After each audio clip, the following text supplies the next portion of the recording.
Prawns तवा मसाला चवीला असलं भारी लागत होतं. मग असं सगळीकडनं की नाही कोथिंबीर इसकटायची आणि ऊन पराठ्याबरोबर द्यायचा दणका.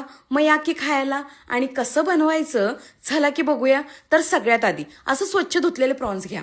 ह्याच्यातच हळद, थोडंसं मीठ, हिरवं वाटण आणि चिंचेचं पाणी घालायचं आणि सगळं बघा असं कालवून 10 ते 15 मिनिटासाठी मॅरिनेट करत ठेवायचं. आता फोडणीसाठी तेलात टप्प्याटप्प्यानं आधी कांदा घाला आणि ज्यांना लसूण लय आवडतो की नाही तर असं 7-8 लसणाच्या पाकळ्या घालायचं आणि असा कांदा परतून घ्यायचा.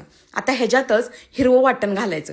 हिरव्या वाटणासाठी लसूण, अद्रक, हिरवी मिरची आणि कोथिंबीर घ्यायची. आता हळद, तरी लाल मिरची पावडर, आगरी कोळी मसाला. आता हे सगळं खाली लागू नये म्हणून थोडंसं पाणी घालायचं आणि असं तेल सुटेपर्यंत परतून घ्यायचं.